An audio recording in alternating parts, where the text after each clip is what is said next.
میں آج سیرت کے اس جلسے میں آپ سے کہنا چاہتا ہوں، خدا را اپنے خولوں سے نکلو، اگر ان خولوں سے نہ نکلے انہی خولوں میں مار دیے جاؤ گے، انہی خولوں میں بند مار دیے جاؤ گے۔ کیا ظلم ہے؟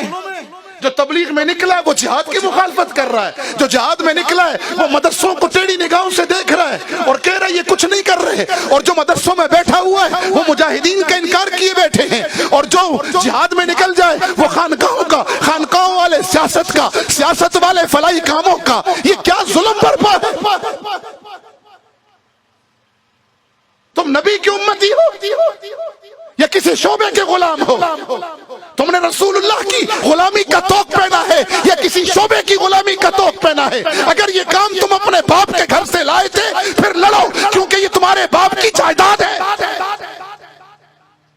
اور اگر ایسا نہیں ہے، تبلیغ، دعوت، تزکیہ، جہاد، خیر کے کام، فلاحی امور، سوشل ورکر، سیاست اسلامیہ، تعلیم و تعلم، اگر یہ تمہارے نبی کا دیا ہوا کام ہے تو پھر سارے ہمارے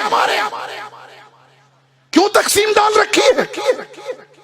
ایک چلہ لگاتے نہیں، علماء پر باتیں شروع ہو جاتی ہیں، جہاد کے میدانوں کا ایک پھیرا لگتا نہیں ہے اور خانقاہوں پہ باتیں شروع ہو جاتی ہیں۔ دو ضربیں لگانی ابھی آئی نہیں ہیں، پہلے لطیفے کا سبق ابھی پار کیا نہیں ہے، اور بیٹھ کر انگلیاں اٹھاتے ہو سوشل ورکروں پر، اور ان کو دیکھو سوشل ورکر بن گئے، کنویں کھود رہے ہیں، نمازوں سے غافل ہیں، شادیاں کرا رہے ہیں، دین سے غافل ہیں، جہاد سے غافل ہیں، عبادت سے غافل ہیں، تزکیے سے غافل ہیں، اور سیاست اسلامیہ کر رہے ہو تو باقیوں کا انکار مت کرو۔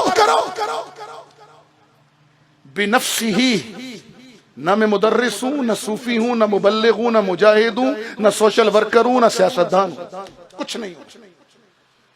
کیا حیثیت ہے میری؟ مجھے تو آقا کی نسبت ملی ہے نا، اس نسبت نے مجھے یہاں پہنچایا، ورنہ میری حیثیت کیا ہے؟ آپ کی حیثیت کیا ہے؟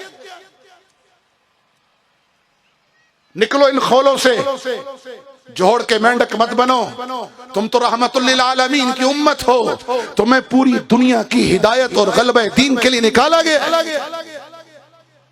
تمہیں کہا گیا کنتم خیر امت اخرجت للناس، تمہیں کہا گیا ہے کہ لیظہرہ علی الدین کلہ، تم جوڑ کے مینڈک بنے ہوئے۔ تبلیغ اگر تمہارے باپ کا، میرے باپ کا کام ہے تو پھر لگے رہو، پھر سب کا انکار کر دو۔ جہاد باپ کے گھر سے لے کر آئے ہو تو سب کا انکار کرو، ایسا نہیں ہے۔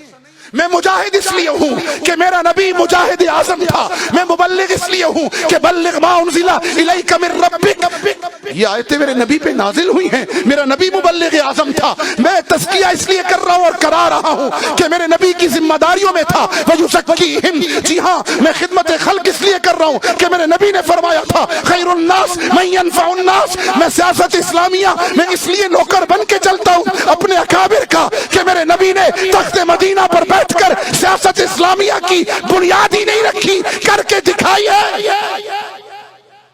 اور میں مدرسوں کا نوکر اس لیے ہوں، میں علماء کی جوتیاں اس لیے سیدھی کرتا ہوں، ان کو وارث انبیاء اس لیے سمجھتا ہوں کہ میرے نبی نے فرمایا انما بعثت معلما، اور میں تو آیا ہی معلم بن کر ہوں۔ تو اگر محمدی ہو تو پھر اعلان کرو مدرسے بھی ہمارے ہیں، فلاحی کام بھی ہمارا ہے، تبلیغ بھی ہماری ہے، جہاد بھی ہمارا ہے، سیاست بھی ہماری ہے۔ اگر تبلیغ سے انکار کرو گے گمراہی پھیلے گی، دعوت کا کام چھوڑ دو گے گمراہی پھیلے گی، اور اگر تعلیم و تعلم کا کام چھوڑ دو گے تو امت میں قصے کہانیاں رہیں گی، رسوخ فی العلم اور سندیں ختم ہو جائیں گی، پھر زال اور مزل ہوں گے۔ اور اگر تزکیہ نفس چھوڑ دو گے لوگ شیطان سے بڑے نفس پرست بن جائیں گے، اور اگر جہاد چھوڑ دو گے تو 1.5 ارب ہو کر بھی ذلیل ہو جاؤ گے، اور اپنے بھائی کے منہ میں خود نوالا نہیں ڈالو گے تو کافر این جی او نوالا ڈالیں گی، ایمان لے جائیں گی۔ اور اگر سیاست اسلامیہ کے علم برداروں کے ساتھ نہیں چلو گے تو تمہاری اجتماعی قد کو، کمیونٹی کو بدترین نقصان سے دوچار ہونا پڑے گا۔ سمجھو بات کو، نکلو جغرافیہ پرستی سے، نکلو قومیت و صوبائیت اور فرقوں کی لعنت سے، تم محمدی ہو۔ جنگ عظیم دوم میں